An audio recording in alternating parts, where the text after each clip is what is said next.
Party కార్యాలయంలో ముఖ్య కార్యకర్తలతో సమావేశము ప్రెస్ మీట్ అనేది ఏర్పాటు చేయడం జరిగింది. నిన్న 9వ తారీఖున అరకువేలి నియోజకవర్గం అసెంబ్లీ అభ్యర్థిగా శెట్టి గంగాధర్ స్వామిని అభ్యర్థిగా ప్రకటించడం మా కార్యకర్తలు నేను సైతం చాలా బాధతో ఈవేళ మా ఒక బాధని వ్యక్తపరచడానికి ఈవేళ ప్రెస్ మీట్ అనేది నిర్వహించడం జరిగింది. శెట్టి గంగాధర్ స్వామి 1999లో అలాగే 1904లో 2009లో 3 దఫాలుగా పోటీ చేసి కూడా ఓడిపోయారు. 1994లో 1999లో ఎమ్మెల్యే టికెట్ కాంగ్రెస్ పార్టీ ఇచ్చినప్పటికీ కూడా గెలవలేదు. 2004లో స్వతంత్ర అభ్యర్థిగా ఇండిపెండెంట్గా పోటీ చేసి కాంగ్రెస్ పార్టీ నుండి వీడిపోయి వెళ్ళిపోయిన అభ్యర్థిని సుమారుగా 15 సంవత్సరాలు పైబడిన తర్వాత ఈ 3 నెలల్లో 2004 జనవరి 1వ తారీఖున చేరిన తర్వాత కాంగ్రెస్ పార్టీ పరిగణలో తీసుకొని ఎమ్మెల్యే టికెట్ ఖరారు చేసింది. అది తక్షణమే రద్దు చేసి పాచిపెంట శాంతకుమారి అరకువేలి నియోజకవర్గ అసెంబ్లీ అభ్యర్థిగా ప్రకటించాలని కాంగ్రెస్ పార్టీకి నేను భాషాభావంగా వ్యక్తం చేస్తున్నాను. ఇప్పుడైనా కాంగ్రెస్ పార్టీ పెద్దలు మా రాష్ట్ర పెద్దలు అందరూ కూడా పునరాలోచన చేయాలి. ఎందుకు చేయాలంటే ఒక సామాన్య కార్యకర్తగా నేను 2004 నుండి ఇవేళ వరకు పనిచేశాను.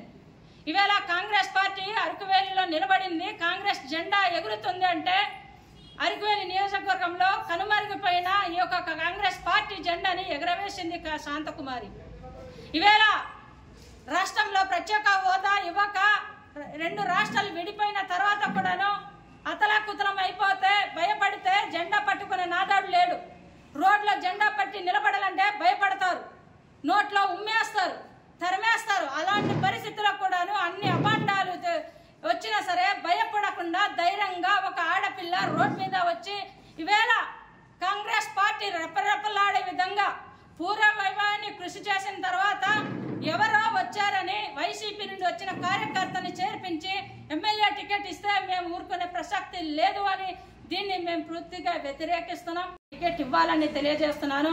నేను 2018లో అరకువేలి నియోజకవర్గంలో మహిళా కాంగ్రెస్ అధ్యక్షురాలుగా పనిచేశాను. 2019లో కాంగ్రెస్ పార్టీ ఓడిపోతుందని తెలిసినా సరే టీడీపీ, వైసీపీ, జనసేన అన్ని పార్టీలు బలాబలాలు ఉన్నా సరే కాంగ్రెస్ పార్టీ జెండా ఎగరాలని, కాంగ్రెస్ పార్టీయే ఉంటే రాష్ట్ర ప్రజలకు దేశ ప్రజలకు ఈ నియోజకవర్గానికి హక్కులు చట్టాలకు పూర్తి స్థాయిలో పునరుద్ధరణ జరుగుతుందని ప్రత్యేక హోదా తెచ్చిపెట్టే బాధ్యత కాంగ్రెస్ పార్టీ పైన ఉందని ప్రజలకు నమ్మిస్తూ ఇంతవరకు నేను పనిచేసి రావడం జరిగింది. ఎమ్మెల్యేగా నేను ఓడిపోయినా సరే భయపడకుండా 2019 నుండి ఇవేళ వరకు 2019 తర్వాత నేను పిసిసి జనరల్ సెక్రటరీగా పనిచేశాను. అదేవిధంగా 2023న నేను ఏపీ ఆదివాసీ కాంగ్రెస్ చైర్పర్సన్ గా పనిచేస్తున్నాను. ఈవేళ ఒక గిరిజన ఆదివాసీ చైర్పర్సన్ కే టికెట్ లేదు అంటే ఆంధ్రప్రదేశ్ రాష్ట్రానికి ఒక అవమానంగా ఉంది. కనుక ఒకసారి ఆలోచన చేయాలా మా పార్టీ పెద్దలు. ఎందుకంటే ఈవేళ నాకే సమస్య లేని ఇల్లు ఉండదు, పరిష్కారం లేని సమస్య ఉండదు. బంధాలు గొప్పవి, బాధలు చిన్నవి. మీ సమస్యని మేము పరిష్కరిస్తాం. రండి మాట్లాడుకుందాం.